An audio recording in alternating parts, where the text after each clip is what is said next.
రోజుల్లో రాజకీయాలు నాటి యుద్ధాలను తలపిస్తున్నాయా? వ్యూహాలు ప్రతివ్యూహాలు, బలాలు బలగాలు, ఇలా ఎప్పటికప్పుడు ఆరోపణలు ప్రత్యారోపణలు, ఎదుటివారిని బలహీనపరచడానికి, దెబ్బతీయడానికి ఎప్పటికప్పుడు అన్ని రాజకీయ పార్టీలు వ్యూహాలను పదునెక్కిస్తూనే ఉన్నాయి. ఇక అధికార పార్టీలకైతే ఆల్రెడీ ప్రజాబలం, అధికార యంత్రాంగం అంతా అండగా ఉంటుంది కాబట్టి ప్రత్యేకంగా బలాల గురించి వెతుక్కోనక్కర్లేదు. ఇక విపక్షంలో ఉన్న పార్టీలకు అధికారంలో ఉన్నప్పుడు తీసుకున్న నిర్ణయాలు, అమలుపరిచిన పనులు వారికి తలనొప్పిగా మారడానికి, ప్రస్తుతం అధికారంలోకి వచ్చిన పార్టీలకు అస్త్రాలుగా మారడానికి అవకాశం ఉంటుంది. భారాస తెలంగాణలో అధికారంలో ఉన్నప్పుడు ఫోన్ ట్యాపింగ్కు పాల్పడ్డారన్న అభియోగం ప్రస్తుతం వారి మెడకు చుట్టుకుంది. భారాసలో బలంగా వినిపించే గళాలపై ఫోన్ ట్యాపింగ్ కేసు ఉచ్చు బిగుసుకుంది.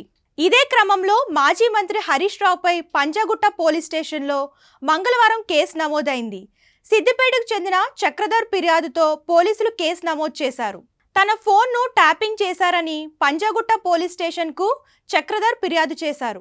దీంతో హరీష్ రావుతో పాటు టాస్క్ ఫోర్స్ డీజీపీ రాధాకృష్ణన్ రావుపై కూడా కేసు నమోదైంది.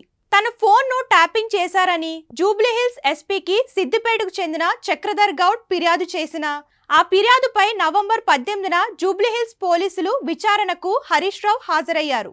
చక్రధర్ గౌడ్ నుండి పోలీసులు వివరాలు తీసుకున్నారు. తన డ్రైవర్తో పాటు కుటుంబ సభ్యుల ఫోన్లు కూడా ట్యాపింగ్ చేశారని ఆయన ఫిర్యాదులో చెప్పారు. తను ఫిర్యాదు ఆధారంగా పోలీసులు అడిగిన సమాచారం ఇచ్చినట్లు నవంబర్ 18న ఆయన మీడియాకు చెప్పారు. అప్పటి ఇంటెలిజెన్స్ డీసీపీ రాధాకృష్ణరావు అతను బెదిరించారని కూడా ఆయన ఆరోపించారు. ఈ రాజకీయ సమరంలో భారాస బలంగా వినిపించే గళాలపైనే అధికార పార్టీ అస్త్రాలను ఎక్కుపెట్టిందా? వరుసగా ఒక్కొక్కరినే బలహీనపరిచి పార్టీ ఉనికినే ప్రశ్నార్థకం చేయడానికి పూనుకుందా?